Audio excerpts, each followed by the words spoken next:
নমস্কাৰ, মই এতিয়া আছোঁ উত্তৰ গুৱাহাটীৰ প্ৰসিদ্ধ অশ্বক্লান্ত দেৱালয়ত। এইফালে যদি চাই অশ্বক্লান্ত দেৱালয় আৰু অশ্বক্লান্ত দেৱালয়ৰ পৰা গুৱাহাটী আৰু উত্তৰ গুৱাহাটীৰ মাজত নিৰ্মাণ হৈ থকা নতুন দলংখন ইয়াৰ পৰা মানে ধুনীয়াকৈ দেখিবলৈ পোৱা যায়। আৰু এতিয়া চাওঁ বলক, উত্তৰ গুৱাহাটী আৰু গুৱাহাটীৰ মাজত সংযোগী ব্ৰহ্মপুত্ৰ নদীৰ ওপৰত হৈ থকা নতুন দলংখনৰ কাম মানে কিমান দূৰলৈকে আগবাঢ়িছে। এই শিলৰ চিৰিটোৰে নামি গ'লে এফালে ব্ৰহ্মপুত্ৰ নদীৰ পাৰত আন এটা মন্দিৰ আছে, সেই মন্দিৰটো দৰ্শন কৰিব পাৰিব। এইফালে আহিলোঁ, এইফালৰ পৰা নতুন দলংখন একেবাৰে ওচৰৰ পৰা চাব পৰা যায় আৰু গছ গছনিবিলাকে মানে আৱৰি ৰাখিছে, তথাপিও গছৰ ফাকে ফাকে নতুন দলংখন ধুনীয়াকৈ দেখিবলৈ পোৱা যায়। এইফালে এইটো চাওক জাহাজ ঘাট, আৰু জাহাজ ঘাটৰ একেবাৰে ওচৰতে এইটো নতুনকৈ হৈ থকা দলংখন। সেইফালে চাওক, এতিয়া ইয়াৰ পৰা তলৰ ফালে গৈ আছোঁ, মানে যিফালে জাহাজ ঘাট আছে সেইফালৰ পৰা আৰু বেছি ধুনীয়াকৈ দেখা পোৱা যায়। এতিয়া মই তলৰ ফালে আহিলোঁ আৰু তলৰ ফালৰ পৰা মন্দিৰটোৰ এই গেটখন নতুনকৈ বনাইছে। এই গেটখন চাওক খুবেই ধুনীয়া লাগিছে। এতিয়া গেটখনেৰে অলপ প্ৰৱেশ কৰি সেইফালৰ পৰা মানে নদীখনৰ ভিউৰ লগতে নতুন দলংখন চাম বলক এতিয়া। আৰু এইটো হৈছে উত্তৰ গুৱাহাটীৰ প্ৰসিদ্ধ অশ্বক্লান্ত দেৱালয়।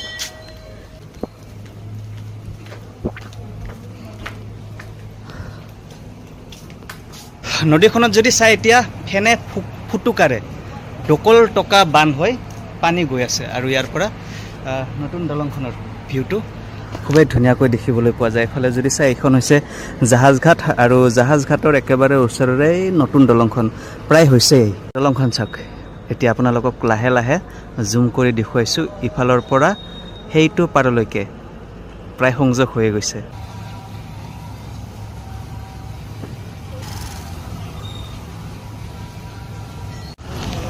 আৰু এতিয়া এবাৰ জাহাজত উঠি গৈ নদীখনৰ ওপৰৰ পৰা দলংখন চাম বুলি ভাবিছোঁ। আৰু এইফালে যদি চাই, এইফালে এইটো হৈছে জাহাজ ঘাট, আৰু এতিয়া জাহাজ চলি যাবই আৰু মানুহবিলাক গৈ আছে জাহাজত উঠিবলৈ। আৰু সেইফালে দলংখন চাওক, সেইখন হৈছে নতুন দলংখন।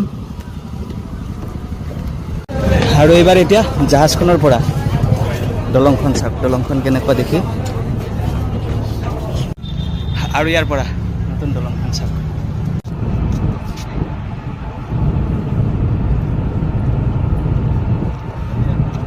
আৰু এতিয়া এইফালৰ পৰা দলংখন চাবলৈ আহিছোঁ, আৰু এইফালৰ পৰা দলংখনৰ ভিউ খুবেই ধুনীয়া দেখিবলৈ পোৱা যায়। আৰু অলপ আগত উঠি অহা জাহাজখন এতিয়া ইয়াৰ পৰা যাবলৈ ওলাইছে, এতিয়া এনেদৰে গুৱাহাটী অভিমুখী আৰু জাহাজখন। আৰু এতিয়া যদি চাই দলংখন এইফালে চাওক,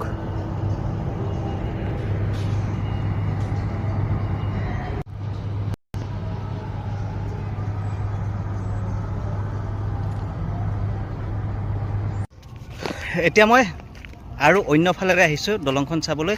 আৰু এইফালে যদি চাই, এইফালে চাওক দলংখনৰ কাম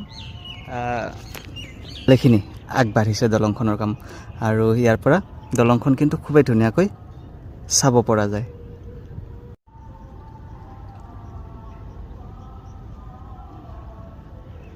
আৰু এতিয়া এইফালে দলংখন চাওক, এইফালৰ পৰা আহিছোঁ, এতিয়া দেখাব।